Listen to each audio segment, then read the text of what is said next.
Okay. Okay, great. So thank you, Luciana, for being there. Also, thank you, the students, the coordinators, for for solving this very quickly, and also for your patience. And welcome you all to the fourth session of the EuMIGS Lecture series. In this occasion, we have Luciana Denardi, who's a professor of anthropology at the National University of San Martin in Argentina, and she's also part of CONICET, which is the country's leading research institute. Um, all throughout her research career, she has specialized in transnational studies and also in the anthropology of the state.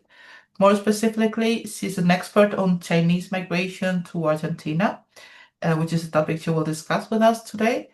I'd like to thank her very much for taking part in the EuMIGS Lecture series.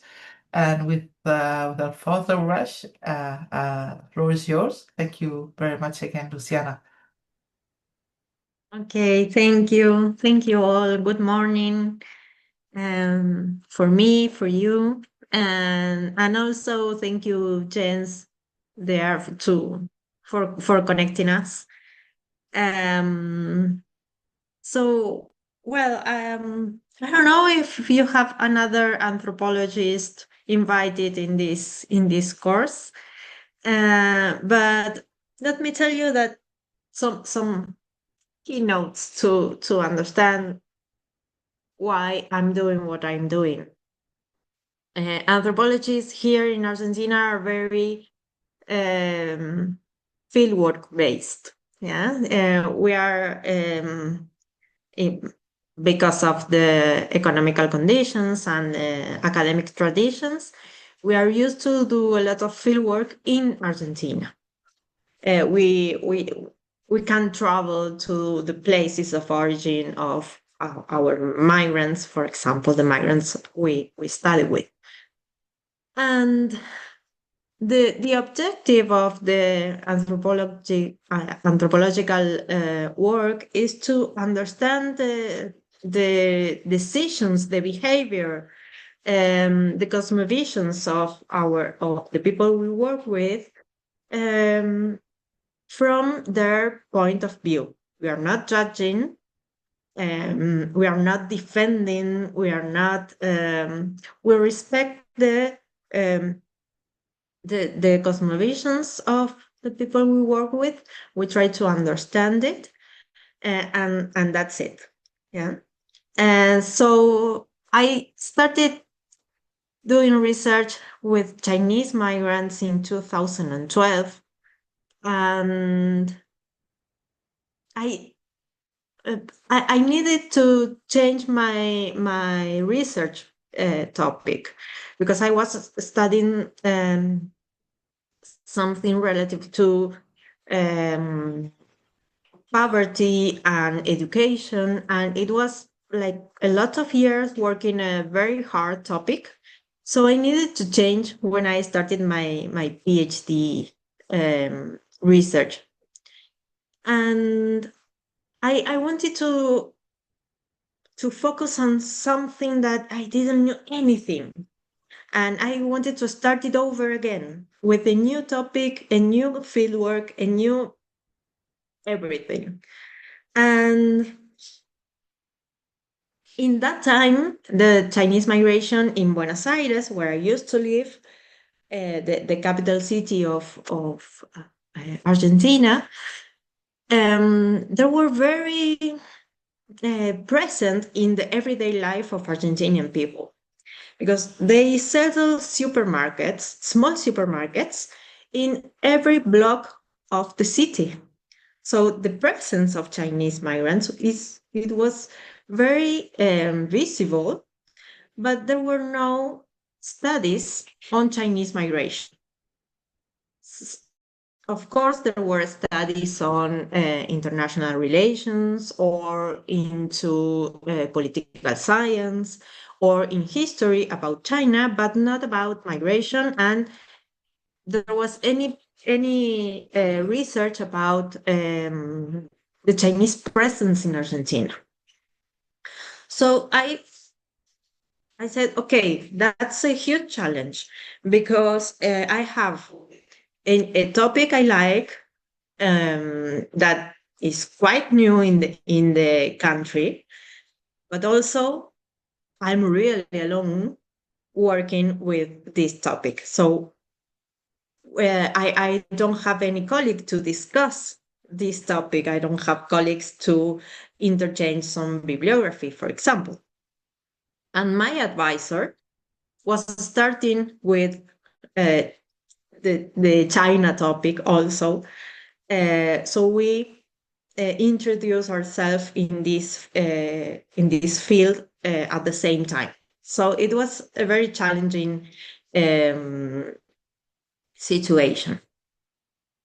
And well, basically, I wanted to study the different ways of Argentinian people was working with China, because in those times, 12 years ago, 13 years ago, that's a lot. Um, China and Argentina were very close. So the states were ruling some treatments and arrangements to strengthen the bilateral commerce between both of countries. So I wanted to know how Argentine people were doing business in China. But it was really hard to enter to that field. I have a lot of no's of like answers. Argentine people, Chinese people, people from the governments of Argentina, of China said no to me. So I started uh, doing field work with the Chinese migrants who wanted to talk and who wanted to show me their culture and their history. And they were very interested in showing their culture and to open the culture and the history of migration to Argentines. So they were very likely to talk to me. And I started like building the history of Chinese migration in Argentina. So here I brought you some ideas. This is a very simple timeline, just to let you know that we have that Argentina is a very different country in terms of if we compare it with Peru or Cuba or the US in America.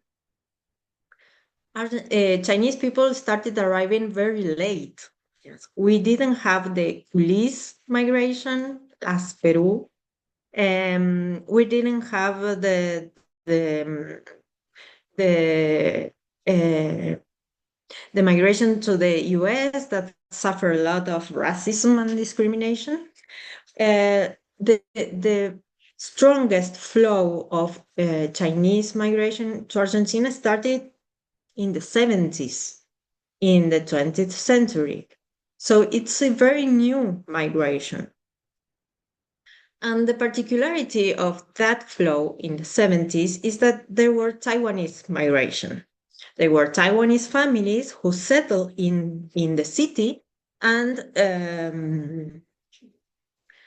they started building the actual Chinatown. So this is very, very curious because Chinatowns and Chinese associations and Chinese classes of the language and every association related with the Chinese culture was created by Taiwanese people. And then a few decades later, started arriving Chinese from mainland China. And that's the moment when the different problems started. Yeah. Because the first migrants who arrived in the 90s to Buenos Aires, there were families from those Taiwanese people. Yeah, it was a specific law that allowed them to be with their families after years of separation. But in the when the 21st century started, we still are receiving a lot of Chinese people, like 200,000 people that arrived in a very short period of time. And they settled supermarkets where all Argentinian people were every day going to buy, I don't know, rice and oil and everyday objects of our houses. But then, um, so I started doing research. I talked a lot with a lot of migrants. They were um, they were very concerned about the changes in their identification processes. They feel Chinese, but they also feel Taiwanese, but they also feel Argentines. Then I started researching on associations, which was the objectives of each association. There were like 80 associations, different associations, specifically economical associations. Then I did a lot of fieldwork in the festivities, especially the Chinese New Year. And I saw how all the relations that were like changing inside the diaspora, I was able to see it on the stage in the Chinese New Year. So that mm, that allowed me to see how the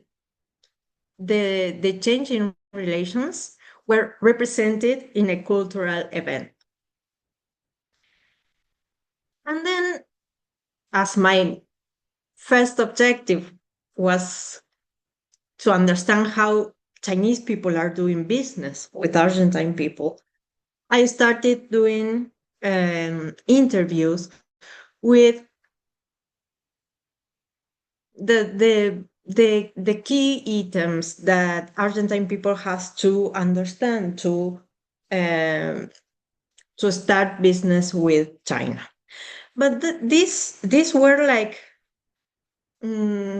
different topics that there wasn't, they weren't united, they weren't connected.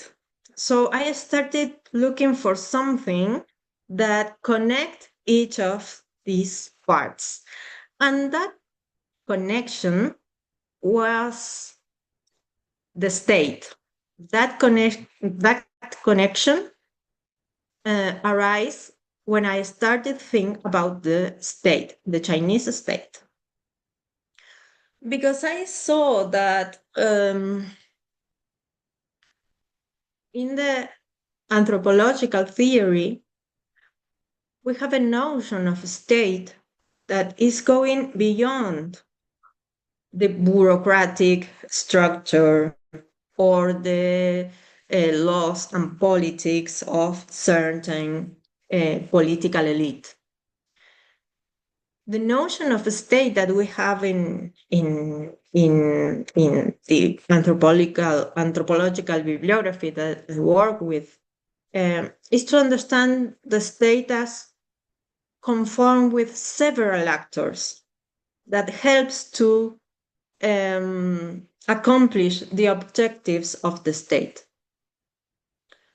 And that made me, and that allowed me to think that the migrants that I was working with, they were part of the Chinese state because they help the Chinese state to accomplish the objectives that it has regarding Argentina. Um, Let me see. Okay. So that was the main um, idea I had, and um, and it was a very clear presence of China, the Chinese state in Argentina, and there were signing the different the different relations, the diplomatical relations between China and Argentina, and also Argentina entered to the Belt and Road Initiative that is proposing China. And we have a very clear role of Argentina in the global expansion of China. And it's our main commercial partner. So it's a very important presence of the Chinese state in Argentina. So this strengthening of the diplomatical relations between both countries started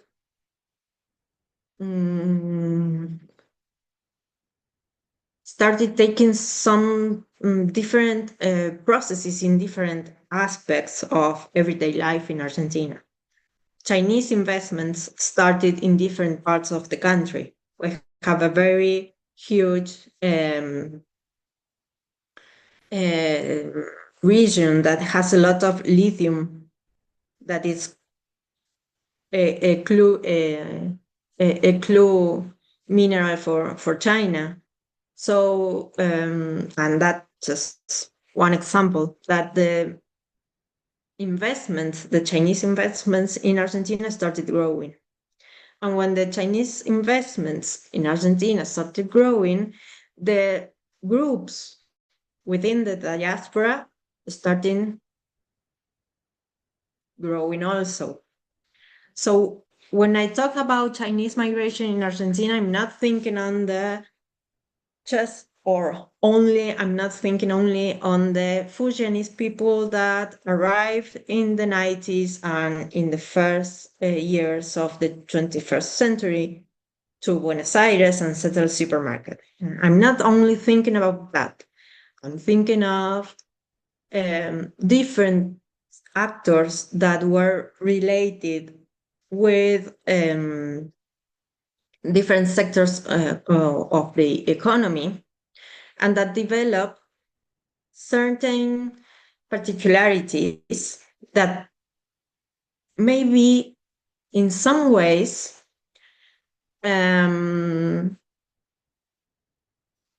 this group are not having a very fluent relation between them. There are tensions, there are heterogeneities, there are differences, there are different interests and objectives between each other. There are different origins, educational level, economical level between them. So there are huge differences. So when I talk about the Chinese diaspora in Argentina, I'm talking about a very wide range of factors and not only one stereotypic migrant that we can think of. So we have also when we see the long-term history, we have the Chinese migrants that are started arriving in the 90s, and now they have like 40 years of presence in Argentina. So their activities were changing within the times. They started arriving when they were young and they were very poor, and they have to pay back a lot of money, and they were based in clans. There were a lot of like, for example, 200 migrants were related to one specific clan. So all the relations and networks that this clan can manage is very helpful for the settlement of a migrant in this new society. And as I said, they started settling supermarkets, but with um, the improvement of the opportunities and when they started earning more money, they started bigger enterprises, and they started um, having not one but five supermarkets, and they started growing in their economical activity. But also they changed from supermarkets to started being owners of restaurants, or now it's very old-fashioned, the bubble tea shops here. And so they started growing and changing their commercial areas where they work in. And also this is very important, because when they left China, they left their cities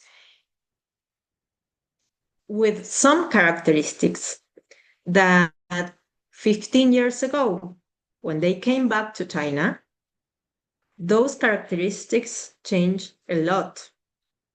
So when they come back, when they can officially come back to China, they discover a new city with new opportunities, a new system, and they discover new ideas that can bring to Argentina. So the and that's why I'm always thinking about the transnational migrants, because the eyes, the mind of Chinese migrants, it's always looking at China, because they are part of the Chinese state, because they are working on the objectives of the Chinese state in Argentina, because they always want to have some recognition from China for all the activities they are doing here in Argentina. So it's very clear for me how they are developing activities in Argentina while they are always looking to China. Not to come back to China, but to have some recognition and to earn more money for their activities in Argentina. But now we have the descendants of those first Chinese migrants. Yeah, and they are professionals. Here in Argentina, the university is free, so they can access to different careers and professions um, in the Argentine university, and they are like having taking advantage of the benefits of being half Chinese. Yeah, they can speak Chinese fluently, and they understand the Chinese society and culture, but also they are speaking Spanish fluently, and they know the characteristics of Argentinian society. So that makes me think that they are like hyper integrated migrants can that know each of the societies and know how to connect them, and that's a very key point of these trajectories.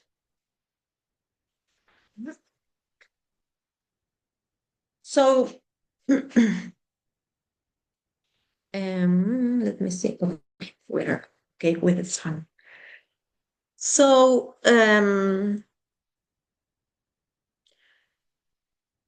the second part of my research that I started a few years ago um,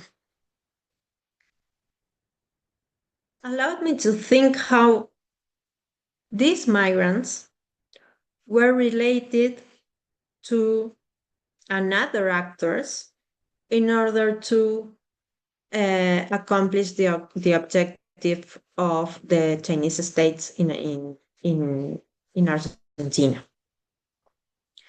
So I started building these networks.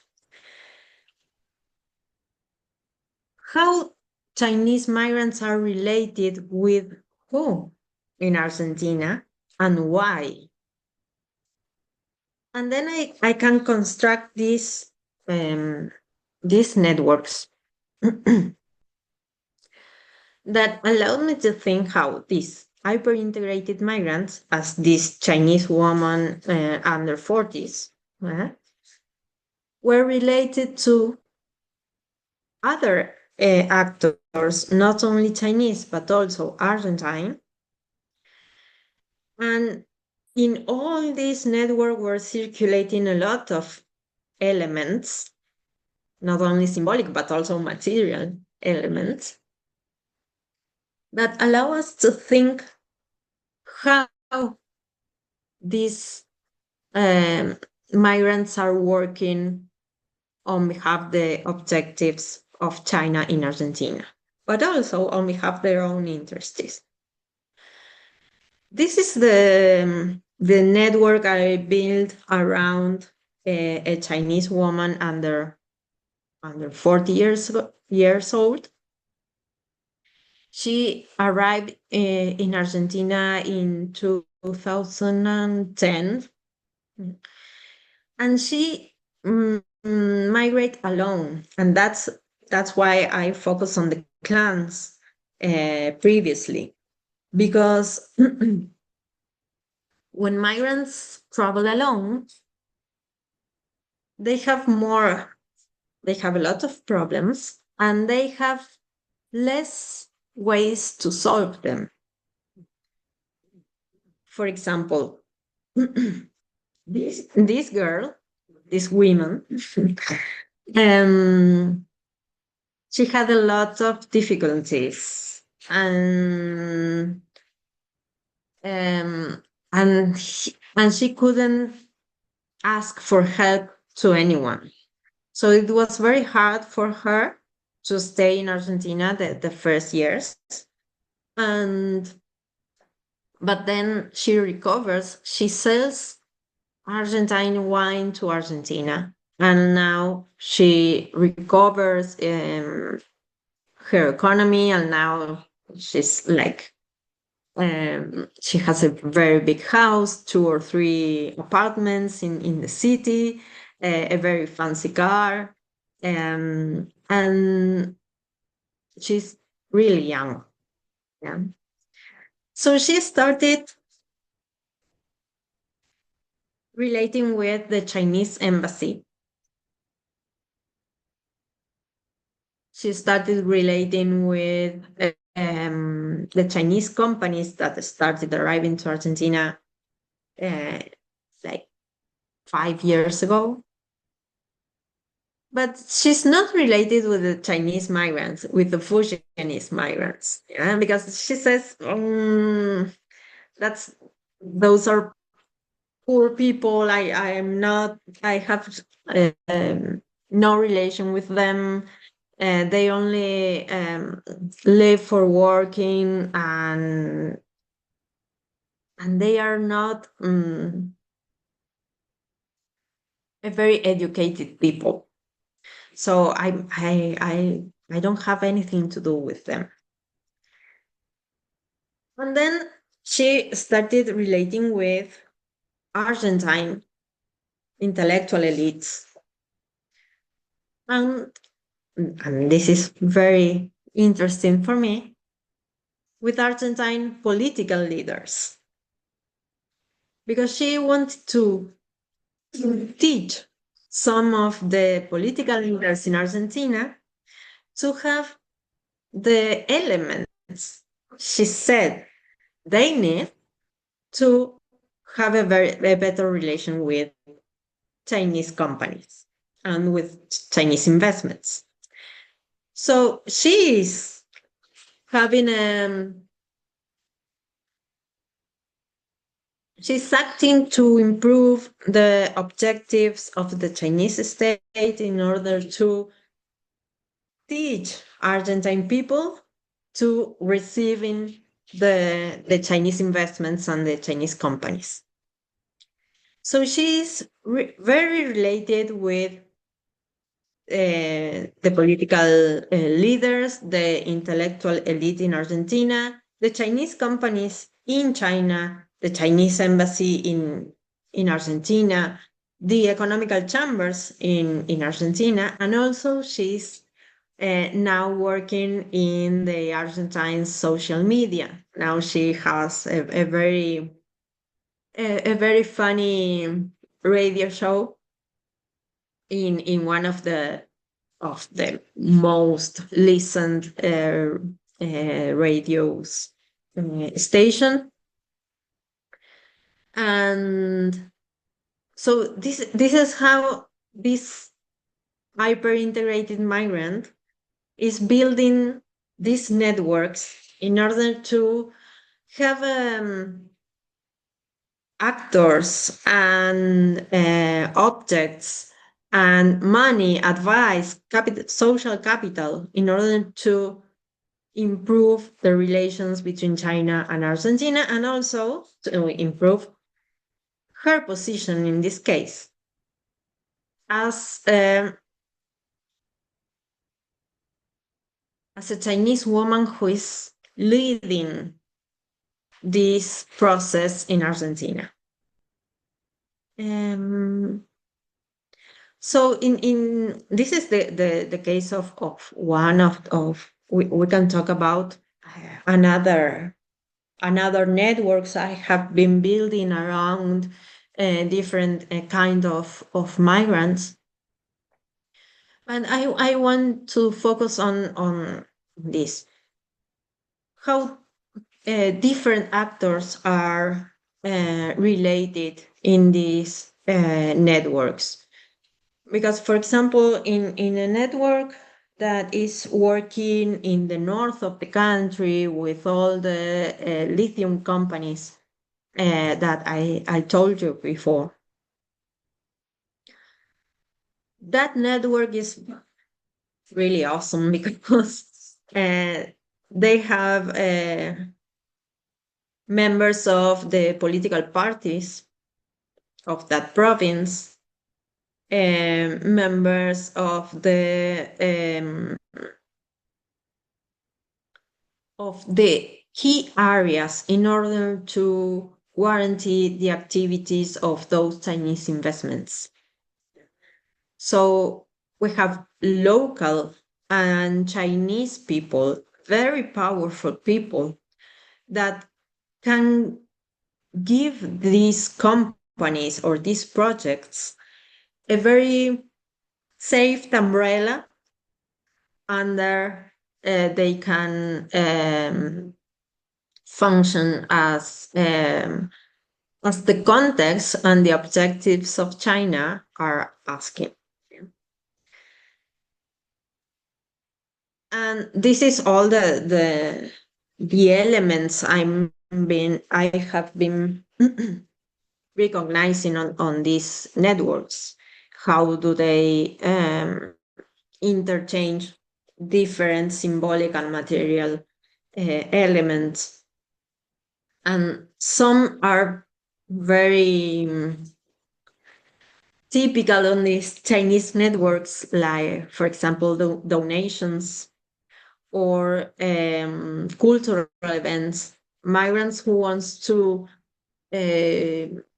be seen by China will organize cultural events, will make donations to different parts of the Argentine society.